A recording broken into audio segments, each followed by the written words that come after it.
Hello and welcome to another session of the Change Exchange, where today my guest is Maya Fisher-French.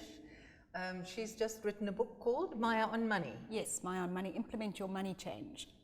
And you have a very active website and you write for City Press on financial matters. That's correct, yes.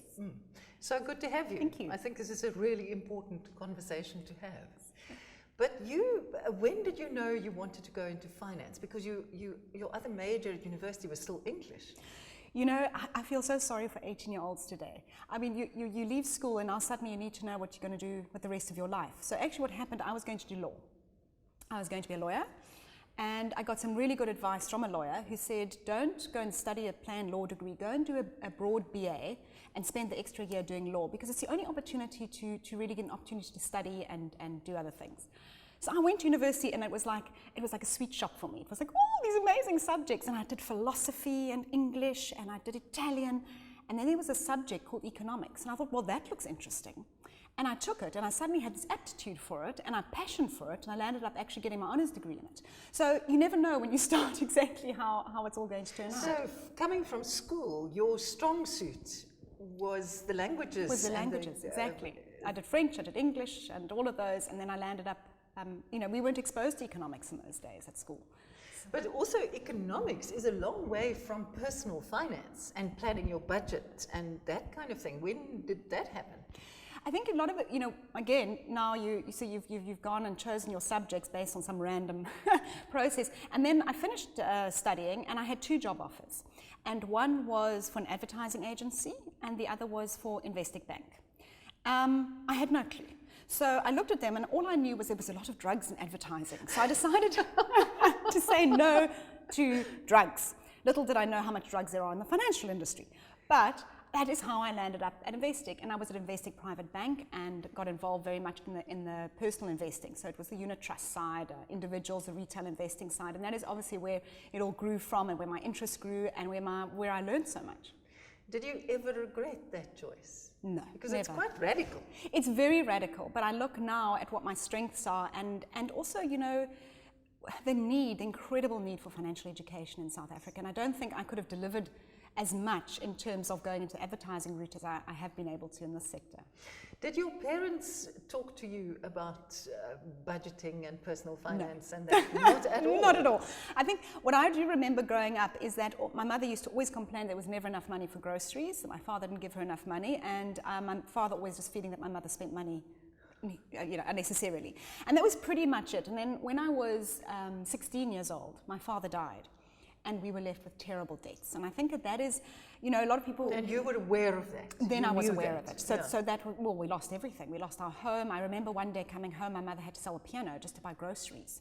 So we went from having what appeared to be a good lifestyle to literally having nothing. And I mean, can you imagine? I look now, a mother, a single mom now, with two teenage kids to support. She hadn't worked for 20 years. She'd been a housewife. And suddenly she had to pick herself up and what did she do? She went to a recruitment agency and she came back and she said, there's only one thing I have going for me, I don't smoke.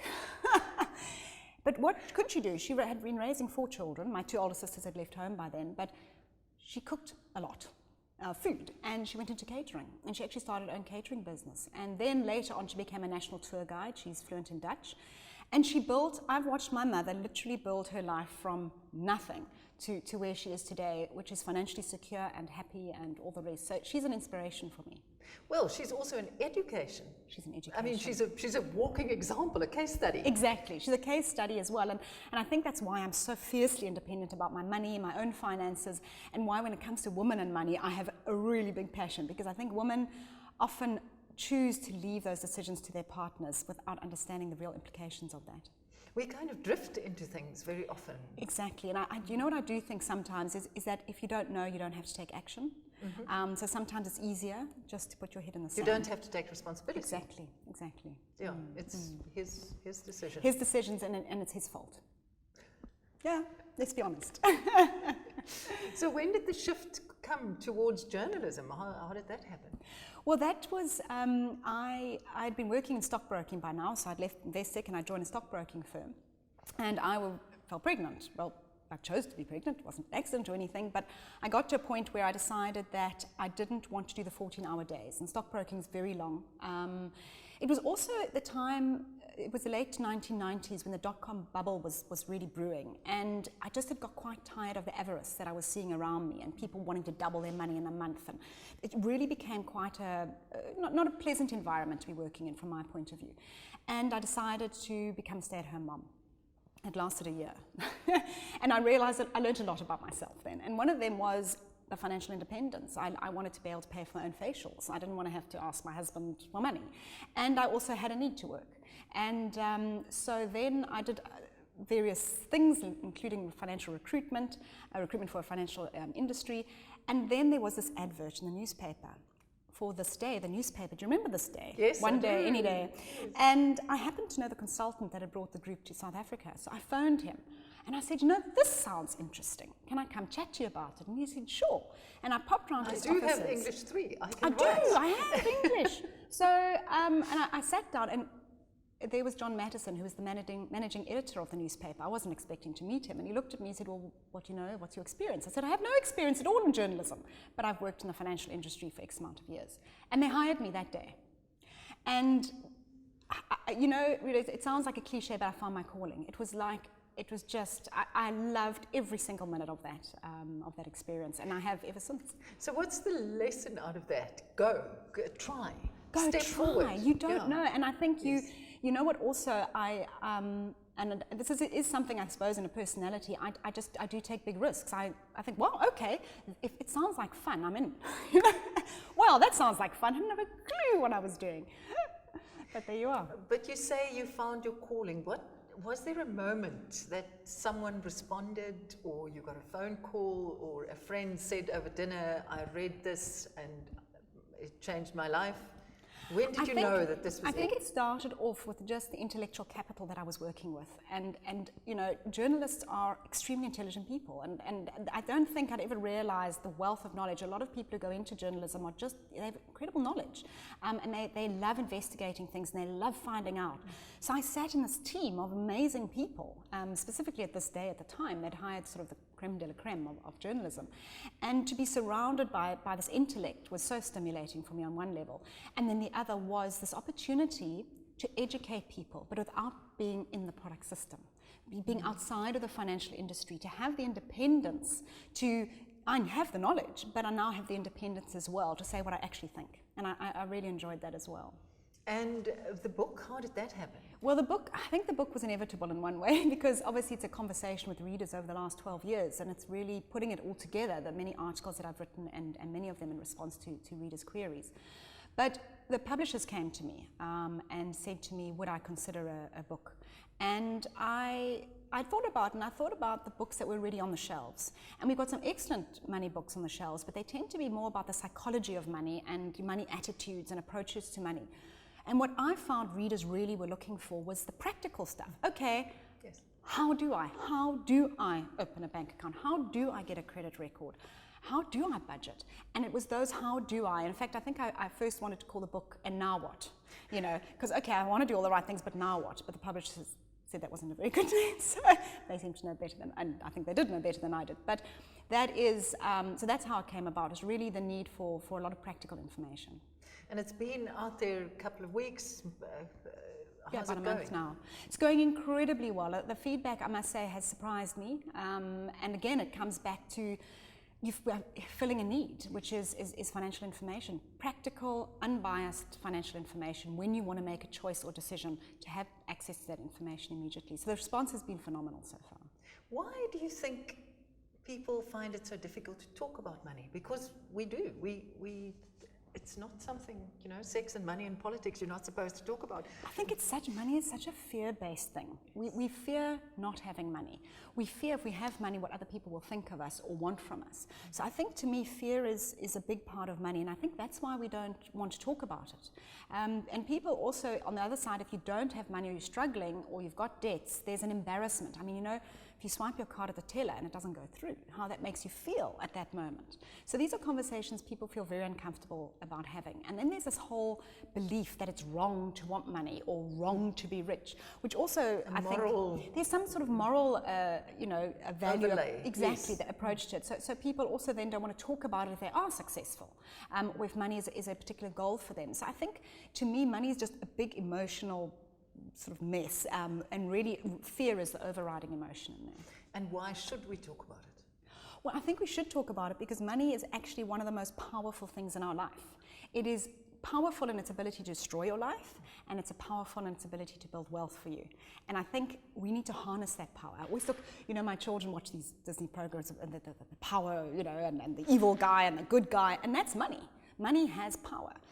It's how you wield that power, and you choose how to wield that power. And I think the more we talk about it, the more we educate people on how to wield this power, our better our societies are going to be. It can be Thor's hammer, but he must decide how to use exactly, it. Exactly, yeah.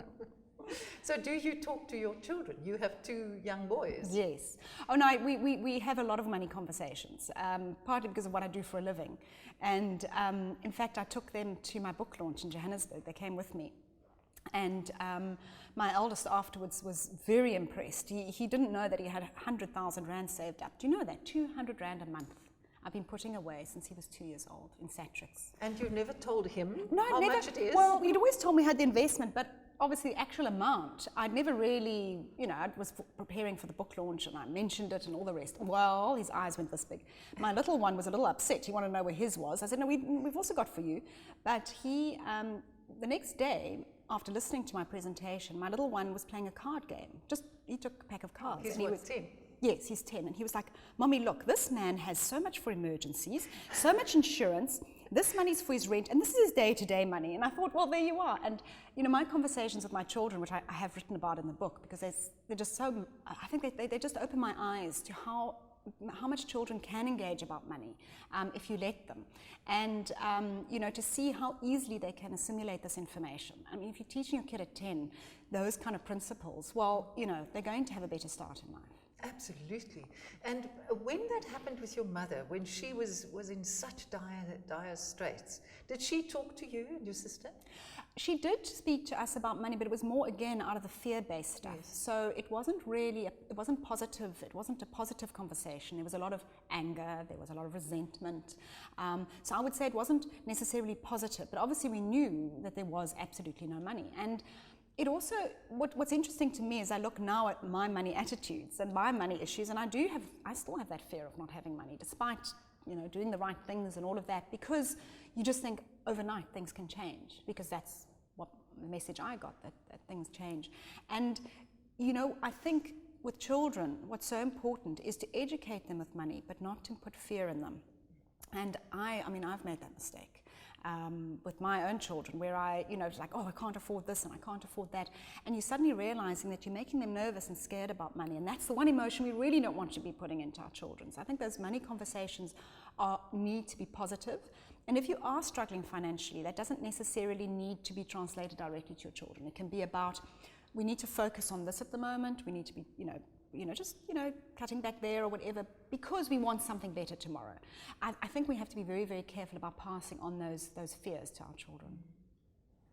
And do you think that you have managed to do that with your kids, or do you no, think, not successfully enough?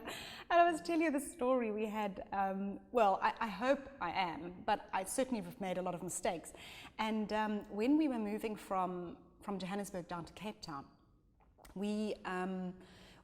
my husband was in between jobs, so things were a bit tight, and obviously there's the cost of moving and all those things. So I had cut back on the extramurals at school, and we were selling our house and all of these things.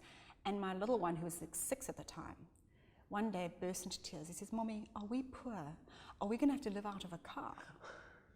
So I said to him, what are you talking about? And he said to me, but Mommy, you say there's no money, and we're selling our house, and we're climbing in the car to drive down to Cape Town. This is it. And I suddenly realized how important, how careful you have to be. Now, I do think that not in a million years could I have thought that that's how he would read it, but still, that was a huge reflection for me on how careful one has to be about talking about one's finances negatively. And at that, what I did is I actually sat down with him and I showed him, he literally wanted to see the bank statements and everything. And I was able to explain to him where everything was, that we had insurance policies, that we had retirement policies, that we had emergency funds. And that, I realized was I was very fortunate to have those in place, so that when my child asked, I could make him feel safe. And I think that that's one message I would want to get out to parents, is if your finances are in order, you make your children feel safe, and that's important. And it's a real safety. I'm thinking of friends of ours who, through circumstances quite late in their lives, lost almost everything. And they protected their children against all odds. They called up all the investments to keep the kids at the private schools that they were at, etc., so that they shouldn't be touched. How do you feel about that? You know, I think if they were doing that at their own expense, because then that's a problem. So it all depends, because now if you've wiped out your future to just protect your child today, what legacy are you leaving your children for the future? Because they now, I imagine, will be dependent on their children. They will have nothing. And only then will the children realize what actually happened. And I think one must also be prepared as a family to deal with issues and to take challenges together as a family. And you can sit down and you can say, we have a financial difficulty, we're still together, there's still food on the table, we can celebrate that. But we're going to have to look at what makes sense for us. And if the private school doesn't make sense for us, we need to look at other options. I do think the biggest gift, and I look at my mom, and the biggest gift she's given me is she's not dependent on me. And there's not a lot of families nowadays where the children are not having to support their parents in their retirement. And again, that was all her own doing. She could very easily have been in that situation. But I don't have that financial pressure of supporting elderly parents. So one has to sometimes look at what gift are you giving to your children if you're not preparing for the future? Is that a bit of a Trojan horse? What is the best thing about doing your job as a journalist, about your writing in the City Press and your writing on your website? I think there's two sides to journalism that I just love. One is that I get to meet amazing people and interview incredible people, and I enjoy their stories, and I really, really is a highlight of my job. And the other side is the educational side. When I get an email from a reader to saying, you actually have changed my life, or I'm doing something differently because of an article you wrote. I know it sounds like, but it's kind of, that's why we're here, isn't it? To make difference. And that feeds me. That feeds my value system, or feeds me. Doesn't sound as if you're the kind of person who makes 10-year plans, but is there a vision board? I'm the worst. I was asked the other day this, actually, somebody said to me, so now what? And I said, you have no idea. I have never in my life woken up with any grand plan. But I think what I do is I look at the opportunities that come about, and I think, okay, does that opportunity interest me? Where is it going to take me? So I'm always open to opportunity, and I think that means that you have to always be open to change and be prepared to change. So I think sometimes those 10-year plans actually are the opposite of that. They're not celebrating change. They're not allowing you to change if something comes along. So that is how I work. So yes, opportunities come, I weigh them up. Is this what I want to do? Is this taking me along the path that I wish to be on? And I make the decisions. But I can tell you there is no 10-year plan. You've been married just about 20 years. Yes, yes, it's 20 Can years. Can you remember meeting your husband and deciding he's the one? We knew each other for a while before we started dating. And we were so young. We started dating when we were 19. And we were married at the age of 23. And I remember when he proposed to me, we were 22 when he proposed. And I thought, we're so young, this is crazy, what are we doing? And you know what he said to me? He said, we can either build our lives apart and then get married, or we can build our lives together. And I fell for it, hook, line and sinker, and I'm very glad I did. I always said that the best thing I ever did was say yes. How do you think has marriage, it's so difficult to say that after 20 years because it's more than half one's life almost, but how did it change you? If I look at what I get out of my marriage, perhaps, and it's that partnership, it's sharing something with somebody. And I have now more memories with my husband than I have without him. And if I go away somewhere and he's not with me, I don't have someone to share that moment with. And especially when the children come along, you've got somebody to share those moments, those joys, the opposite of joy, those moments of absolute I'm pulling my hair out. And I think it's for me, it's the sharing. the ability to share with your life with someone. And I think that is, that's really important. Again, you know, I probably wasn't an adult long enough to say, was there a massive change? But I think for me, marriage it's the sharing. And how does one keep it together? How do you keep enjoying the other person so that it's not just a habit? Yeah, I think I think there's many aspects to it. I always look and I think, what is it that's kept us together? Because we're actually happily married. We're not just married because we have a certificate. And I look and I think, what is it that's made this work? And we both respect each other deeply, and not just superficially. We have incredibly deep respect for what each other does, for our value systems, for who we are as people. And I think any sound relationship begins and ends on respect. If you can't respect your partner, or your partner doesn't respect you, it will not be a happy marriage. And the other thing we do is we have date night every week. Since my son was 6 weeks old, my eldest, we have date night every single week. It is a complete and utter non-negotiable. And I must tell you, there are weeks where I feel like I can breathe just because of that one evening with him. I feel like we can just, because you know when you're raising children, you're both working, it's just this chaos. And then to have that moment, that's just this little bubble that you can just touch base again, catch up on the week, it's very important. And what you're saying there is also you have to focus on it. It doesn't somewhere happen. No, marriage doesn't just happen. Yeah. You do, and I think, you know, we'll get to a point where we realize we've been drifting, and we'll focus again on it. We'll say, hold on a second, we're letting us drift. We need to pull ourselves together, and we need to come together again. And again, that comes back to the fact we actually like each other. We actually do. We enjoy each other's company. We want to be together. So we must make it work. And the kids, how did they change you, do you think? Children change you radically. You know what children do? They teach you so much. They first of all teach you that they are individuals. And parents, I think, have some notion when they give birth to this little child that they have anything to do with anything. They don't. This little thing comes out and it has a personality, and it is an individual, and you're there to guide this child.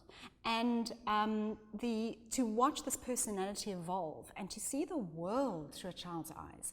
You know, you go on a hike now with your little 5-year-old, and suddenly you see the small flowers and the little bugs, and a child's perception of the world is amazing.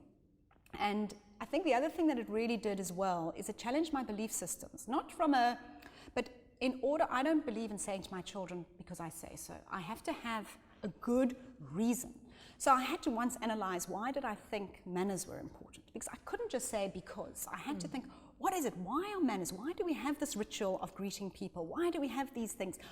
How does it affect society? So I go into these very deep philosophical discussions within my own head to prepare myself to explain this to my children. And I find that also a wonderful journey.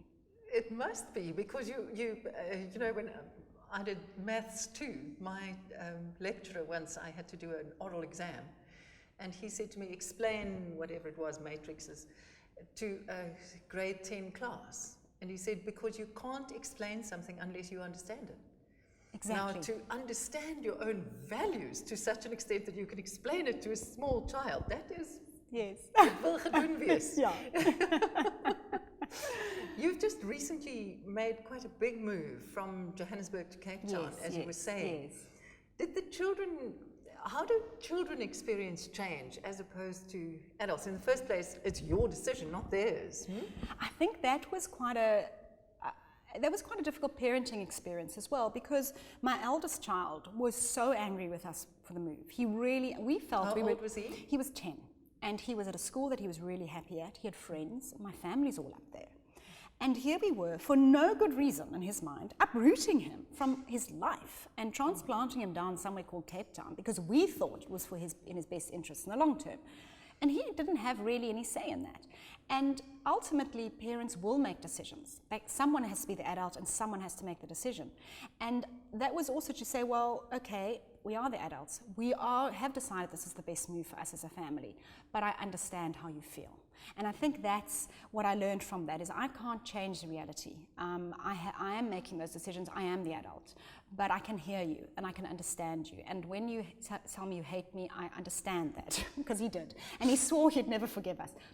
Fast forward, and he's very happy down here, I might add, and he's got his friends and he's settled. But, you know, it was a very, very tough transition for him. And I think that change for children, when it's implemented by parents, is challenging. But it's also life.